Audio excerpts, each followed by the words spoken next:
And welcome. What's up, guys?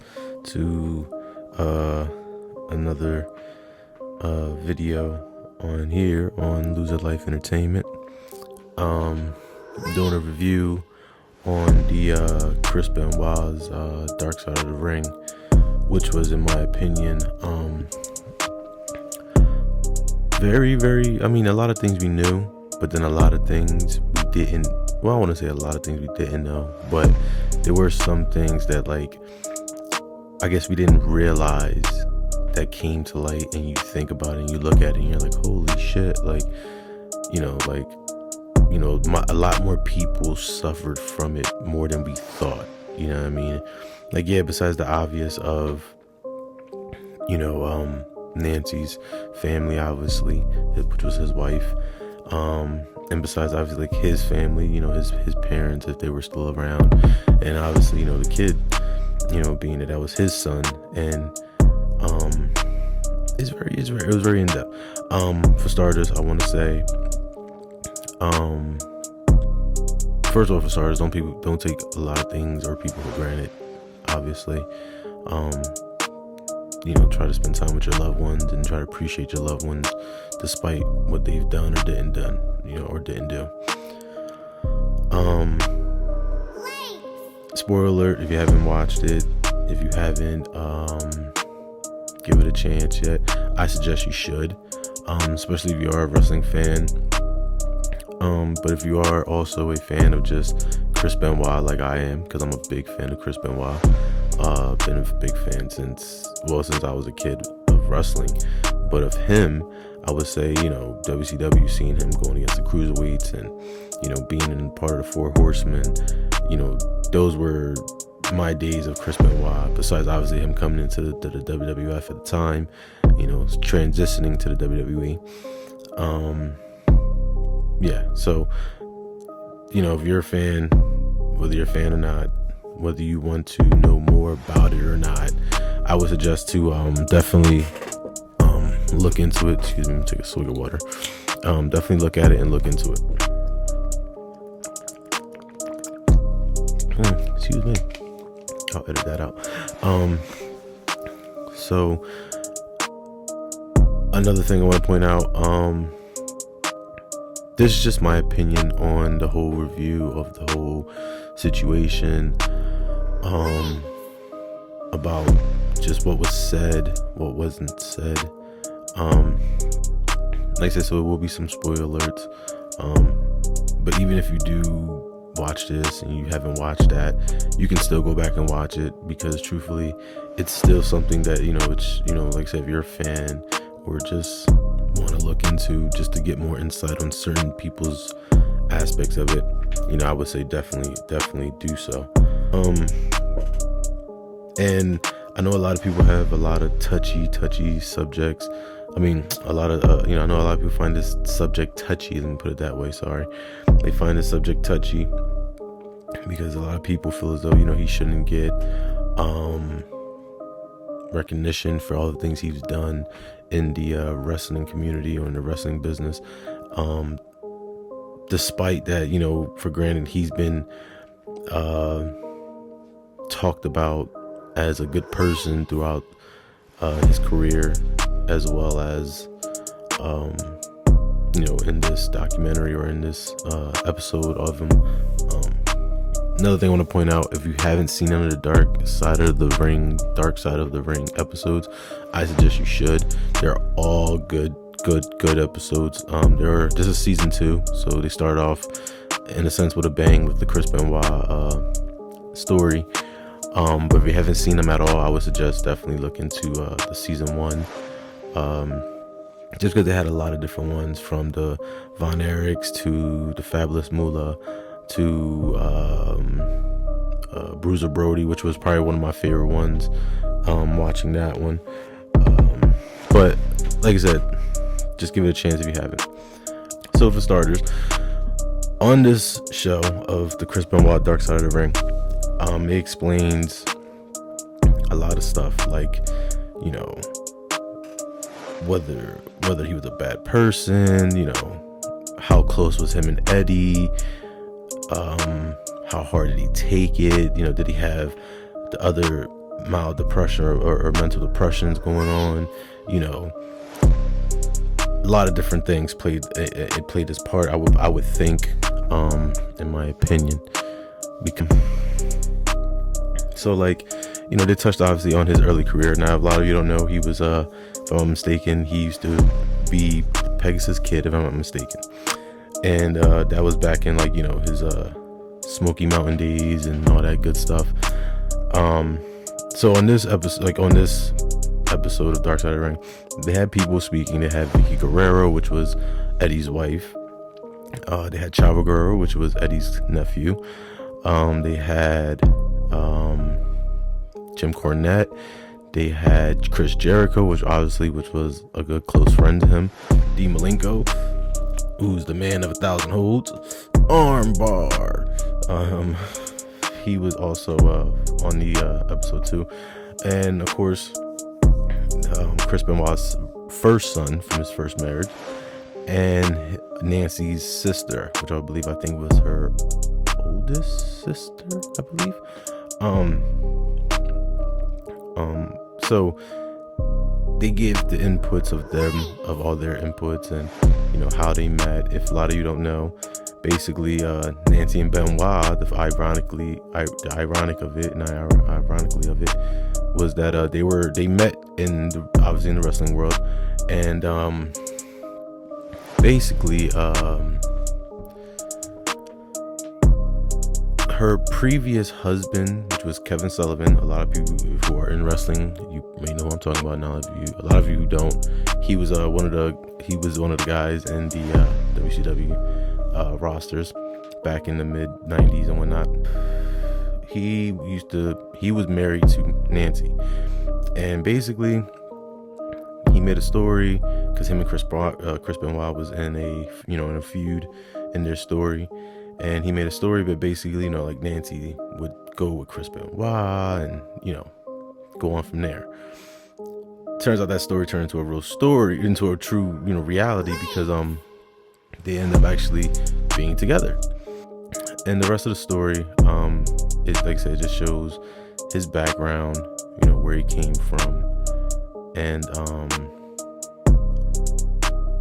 from there on, once him and Nancy got together after that storyline, and obviously it was a big breakup between her and Kevin Sullivan, explained to basically Kevin Sullivan, which was weird that Kevin Sullivan was not, I get high a lot, so I'm trying to remember. I don't think he was on there. I don't remember him being on there. I remember them saying that they tried to get a statement from him saying that if he did hit Nancy or not, but I don't think that he was on this episode. They had everybody else but him, which was, in my opinion, I kind of would have want to hear his side of it. Like, what was he thinking when he made that storyline? How did he, obviously he probably felt heartbroken, but how did he truly feel about basically Chris Benoit taking his wife? You know what I mean? That's a bitter thing, to hold on to. Especially being when Benoit did die, a lot of people I remember around that time that people were saying, oh, Kevin Sullivan killed him. You know what I mean? And I remember a lot of people spreading that around. So I would have loved to hear what he had to say. Obviously, when it came to the domestic violent abuse, he denied it. But that was it. They just put that in caption, in caps. They didn't put that in him saying it physically, himself. They just put it as we try to get in touch with him, blah blah blah. So, but that would have been very interesting to hear his side of everything, what he thought, after the fact, before the fact, whatever. And I think that would have been very, very interesting to put him on there to actually hear the side of it, especially with that whole beginning story, because they kept talking to Benoit's oldest son, which is what's his name again? I want to say Daniel Benoit, is it? I forget, or Matt, I forget. His oldest son. No disrespect to his oldest son, which is crazy how much he looks just like his father. He looks just like his dad. There's no ifs, ands, or buts about it. It's crazy how he looks just like his dad. But so being that they in the beginning they should have definitely had, in my opinion, Kevin Sullivan there to talk about that, not just, Nancy's sister and Daniel. I think his name's Daniel, which is Chris Benoit's son. Which, it was sad to see him talk about his dad, because he still looked up to his dad. He still looked at his dad as a superhero, as a, the man that he knew him as. He didn't know him as an evil man. He didn't know him as a battered father, or an evil father where he just beat on him or anything. He didn't look at his dad as a drunk, a alkie, a pillhead, nothing. So, to hear him talk about his dad, it was just like, he was like, I still love my dad. I'm still like, as he put it, he said, I still look up to my dad, and I still think he's my hero. So it's just like, wow, to know your dad, killed pretty much your little brother, your second mom, pretty much, because I like his second mom, because they explained that, like, Nancy, him, and his brother, they were all tight, they were all close, despite the, fact that obviously probably, his dad moved on to whole another obligation in a sense, but he didn't look at it like that. He looked at it like, my dad was there for me. So that's, for him to look at that was awesome. It's sad, but it's awesome to know that, he still looked at his dad as like, a good guy, despite what happened. And I know a lot of people gonna say, oh, but still, he killed a baby. And listen, I agree. I understand. That's unforgettable, man. That's unforgivable. Don't harm kids. The older brother still looked at the dad as that person, as a great guy. So, to know that he's hurt, that his dad died and did all that, is sad. And then, you also learn through the interview, or through the episode, that somewhere someone said to his son and to Nancy's sister that to whoever said it to each of them, basically that they didn't want to see each other, despite what happened. Like, they told, I think his, like I said, forgive me if I'm wrong, but I think his name was Daniel Benoit, and they told, like, whoever said it to him told them, oh, they don't want to see you because of what your dad's done. And then they went to Nancy's sister and then told them, oh, they don't want to see you because of what their dad's done. You feel what I'm saying? So whoever did that was a piece of shit, trying to break up family, because at that point in time, they could have really needed each other. You know what I mean? Because, and like I said, I'll get to more of that at the end of my review, but at that point in time, they could have definitely needed each other more. Despite that, yeah, maybe his dad, not maybe, but despite the fact that his dad, killed her sister and then, her parents' daughter and their grandson, her nephew, despite all that, they could have went through that together. You know what I mean? They could have definitely, had each other's shoulder to cry on together and get through that pain together. Nobody should go through a devastating pain like that alone, And that was one of the things, like, the kid was, Chris Benoit's son, Daniel, was saying. I'm gonna keep calling him Daniel. Like I said, so forgive me if you watch it and his name's not Daniel. But that's all. For some reason, that's all I keep thinking his name is Daniel. And if it's not, forgive me. But just to say, quote unquote, Daniel Benoit, was also saying, like, how, like, people was not there for him. The people that were considered like friends to Benoit was never there for him. The only people he said that was there for him really were Chavo Guerrero and Chris Jericho. That was it. Only those two people, despite all the people he may have met throughout the years and known throughout the years. Those are the only two people that actually took time to, keep up with him all these years. So, it that was good to hear and whatnot. So, so it gets to that point with that conversation. Then, it gets to the fact of, like, how, when Eddie died, because it was crazy, because they actually talked a lot about Eddie. It talked a very good amount about Eddie. You would think, honestly, and it's funny because I heard this somewhere else when someone said it, but I have to agree with them. I think it was at I want to say Solid Monster. If not Solid Monster, it was someone else. And shout out to Solid Monster. I listen to his podcast. Good podcast. If you're into wrestling, if you don't know who it is, go give it a look. He said the same thing, I believe, which was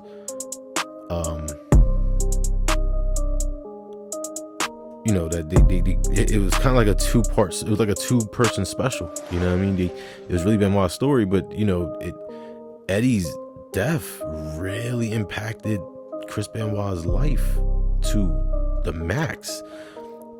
I didn't even know that they even was wrestling before WCW days. Like, they were wrestling in other, which I mean, I would assume the other guys would wrestle each other, but there's, you know, around those times, I didn't know these guys, you know, until WCW, you know, until I started watching WCW, and I'm like, oh, that's Chris Benoit, oh, that's Eddie Guerrero, oh, he's cool as hell. So to know that they went deeper into their background, like how they became friends. Like, apparently, like, Eddie didn't like, Chris Benoit didn't like Eddie at first. No, sorry, Eddie, I was right. Eddie didn't like Chris Benoit at first because Chris Benoit was the type of person where it was just like, he was very into his work. You know, he was very passionate. You know, so if he told you, yo, smack me, you better fucking smack him. You know, that's what he wanted.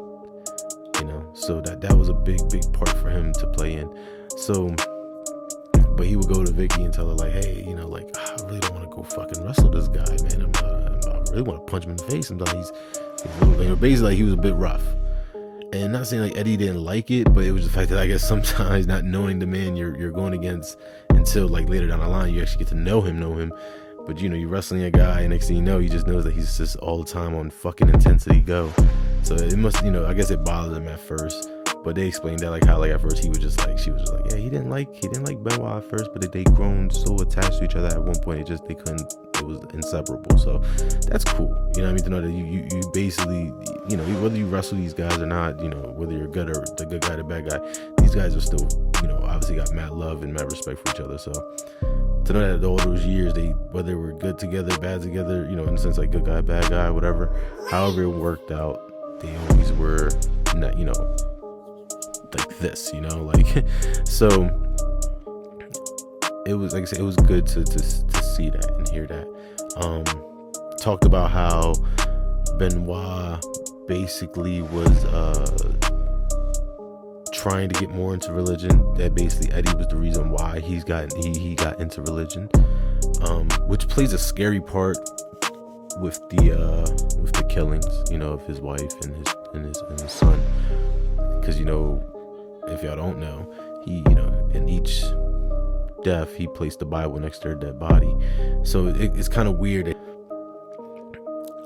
It's just crazy that, you know, a man who his best friend tried to turn to, hey, you know, you should go turn your life to God and whatnot, to, you know, killing his family and putting Bibles at their death side is just like, wow, you know what I mean? It's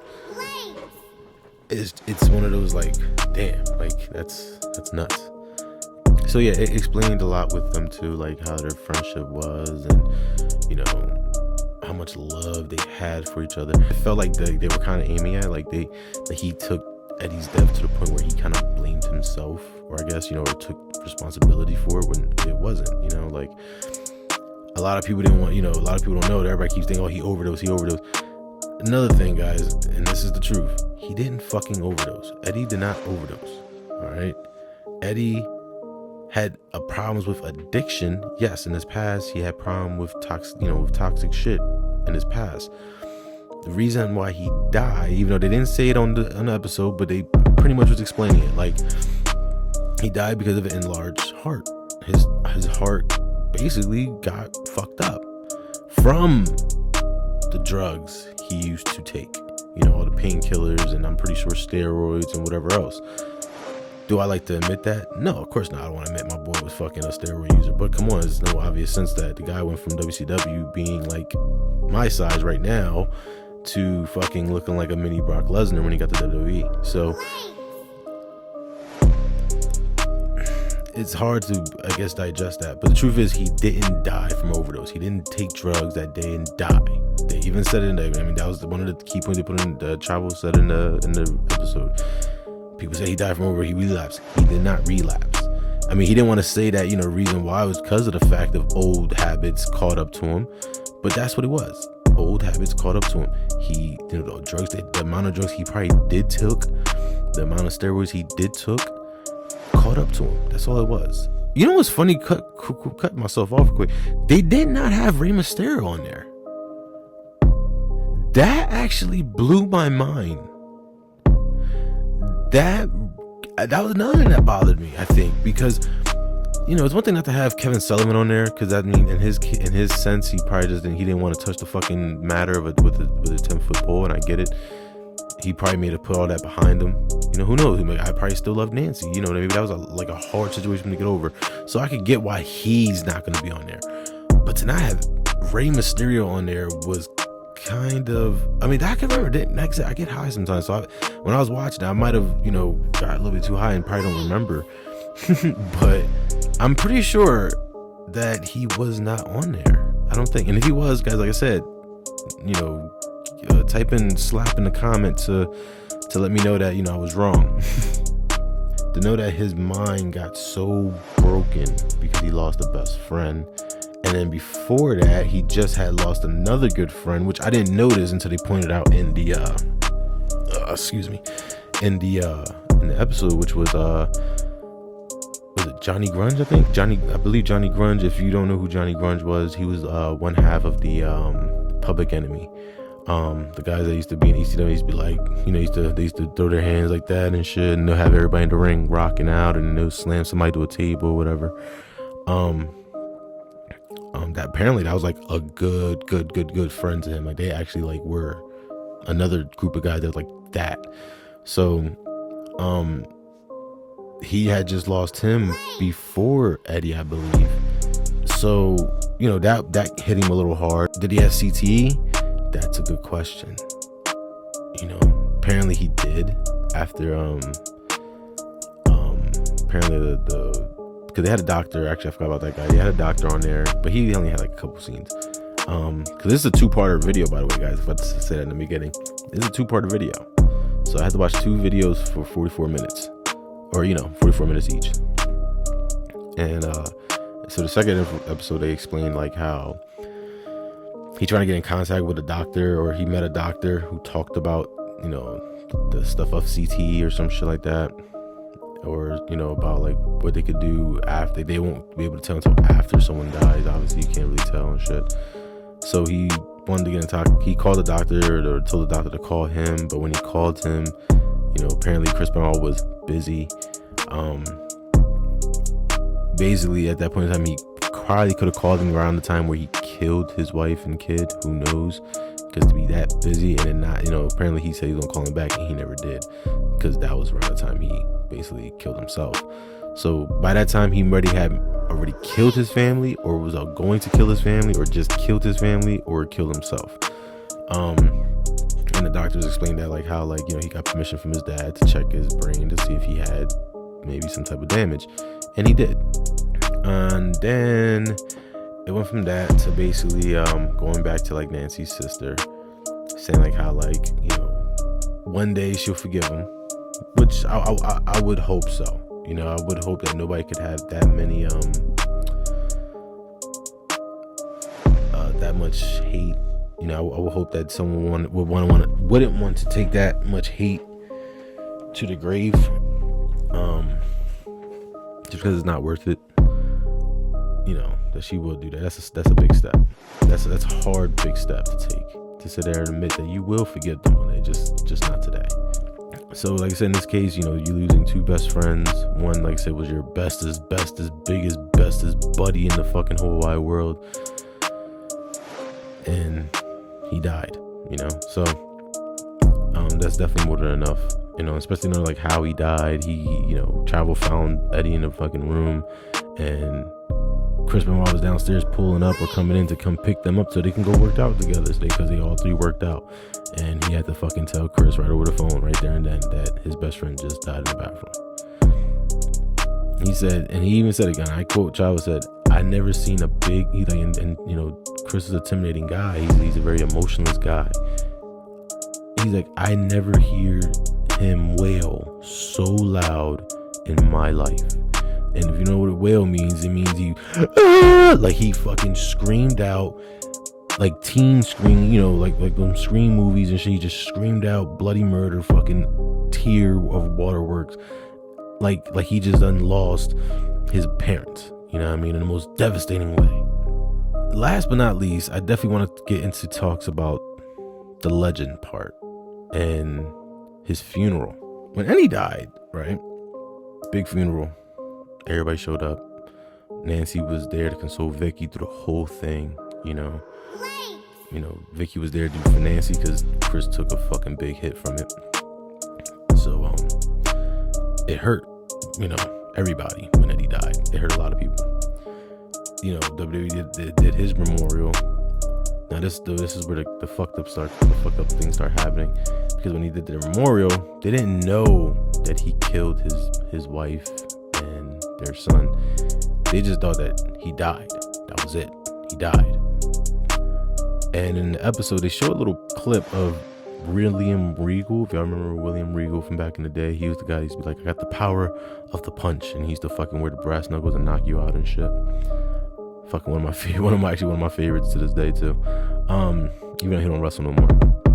But when they did his video for the tribute of Chris Benoit, everybody's video of the Chris Benoit tribute, they're all like, we love you, Chris, we miss you, Chris, we know you're a great dude, and we don't know what happened or how what happened to you and what's going on, but we wish you the best, and we hope we meet you one day in heaven. And everybody's doing a good tributes of the guy. When he got to William Regal, like, he gave a tribute, but at the same time he gave it more like in a way where he knew something wasn't right. Like, he knew when he did that tribute, like, he kind of was saying in a cryptic way, like, I know that he did something that he shouldn't have done, because apparently William Regal lived around them. Like, he lived in the same neighborhood where they lived at, and where they unfortunately deceased at. He lived in that same area of their neighborhood or whatever, so he heard about the arguments and the fights and whatnot that they were having. His speech on his tribute was just like, it was very like decrypted. It was very, very secretive. Like, he knew something happened, like, devastating. He just didn't know what. And then 24 hours later it comes out what happened. And then now WWE looks like fucking fools because they just made a tribute to basically a murder-suicide. You know what I mean? It backfired on them without even, because they didn't know. Because they didn't take the proper time to actually know what happened. Talks of the legend, him being in the Hall of Fame, came up, and excuse me. At one point in the episode, Jim Ross was speaking, and he basically was saying that if you had to ask his opinion, no, he does not think but Chris Benoit should be in the Hall of Fame category or be thought of or talked about. And he said that, quote, Chris Benoit would agree, because he would say, if me being in the Hall of Fame would cover, I'm trying to remember word for word, but he said something about if it would cover up the problem and make and basically take away from the like, basically if him going into the fucking Hall of Fame, right, getting inducted to the Hall of Fame, basically would mask the whole situation, he wouldn't want that.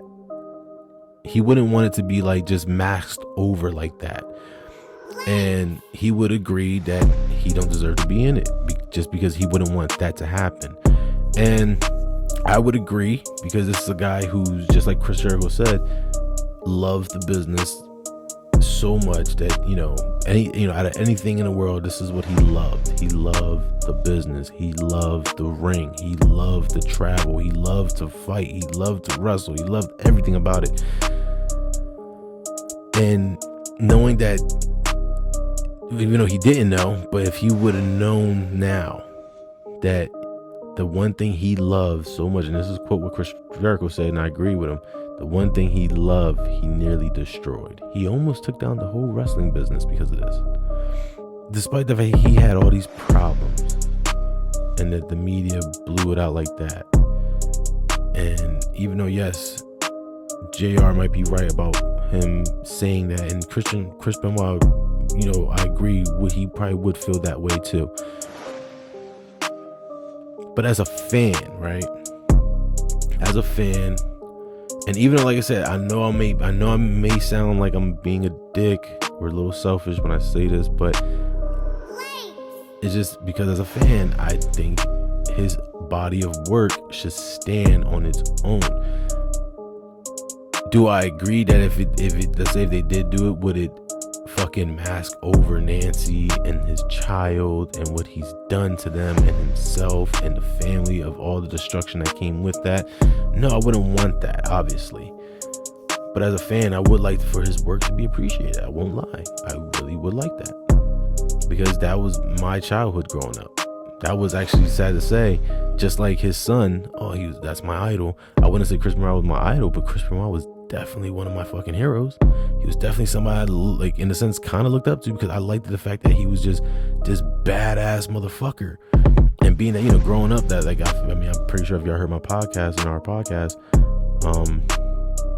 you probably heard us say, like, me talk about me being bullied as a kid. As a kid, I was bullied. I was fucking bullied. I was picked on. I was fucked with. I was beat up on. I was jumped. You know what I mean? Shit like that happened to me.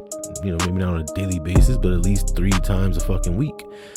And to see this little dude come in there, fucking just walking down the ring, like strutting, like grilling people, looking, and he's just fucking slamming everybody. I'm just like, man, I wish I could do that. Like, you know what I mean? Like, I want to do that. I want to slam somebody on their fucking neck. Why not?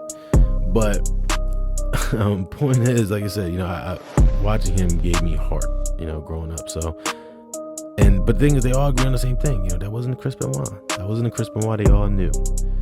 Why? Because that wasn't him. He wasn't the bad guy. Obviously, something triggered him. Something fucked his head up. Something did something that made him go that way, that made him do what he did. Especially, like I said, at the end where, when he did finally kill his family, he put Bibles and next to their beds, and he had a Bible. Weird shit, you know what I mean? But, pretty much that's pretty much the review of it. I mean, it was just, stuff that you already know,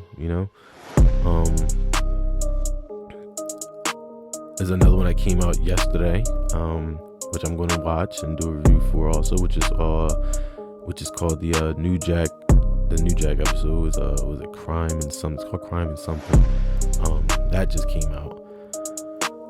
It's gonna be a lot of good ones on this season 2, I believe. So I'll definitely keep up with them, and just so I could do some reviews for them, and then definitely keep it up for you guys who are going to be watching it.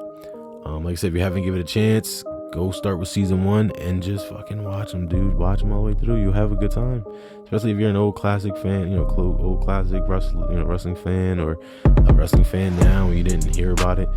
Go watch it. You'll love it. It's good information. It's good stuff they talk about. But for the Chris Benoit stories, this is pretty much it for me. All I can say is, my summary of all of it is that, despite what happened, maybe a lot of people hate him still, and they have all rights to hate him. But you also got to remember that, it wasn't just 2 people lives missing, it was 3, because regardless, he did take his own life. And despite what he's done, the saddest thing is to know that, people like him and her and their child, especially their child, he didn't get a chance to live his life. And that's the biggest thing that I can understand. Yeah, fuck Chris Benoit for that. Fuck him for that, because you took someone's life that didn't even get a chance to experience life. That's something I would never forgive. Even as a fan, I couldn't forgive him for that. But in general, we still have to keep in mind that they were human. Even him, he was human. We don't know what his mindset was. Like I said, he could have snapped. He could have been planning this for weeks. Another thing, side note, which was crazy, was that when he did kill them too, they talked about this, which we didn't know. I didn't know about this until I watched the episode. Was that when he killed them, he had a pay-per-view show that week. he was not gonna make it. He was not gonna go. But apparently, before his time of time leading up to his death, apparently he was still thinking about going to his show.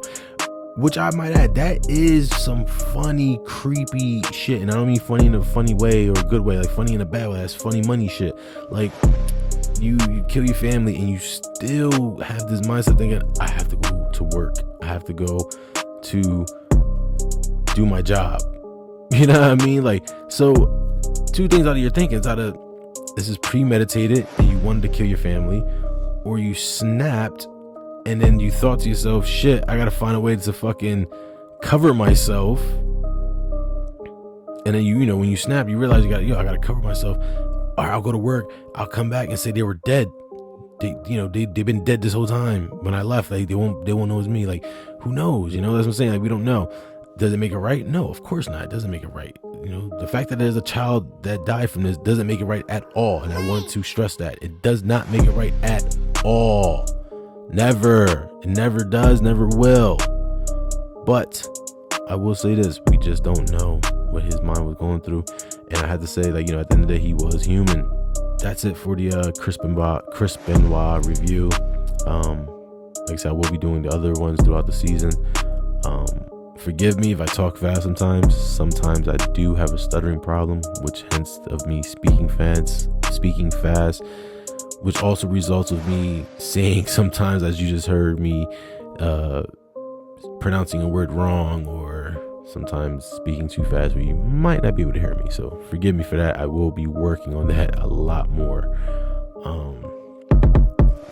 If any of you guys have any speech therapy practices sites I can go to, drop a link so I can practice some shit, because I know sometimes my mouth tends to say shit and then I'll say the wrong word, or I'll say it wrong, or I'll stutter, and that shit bothers the hell out of me. Like I said, yeah, that concludes it for the Benoit story. Don't forget to like, comment, share, and subscribe.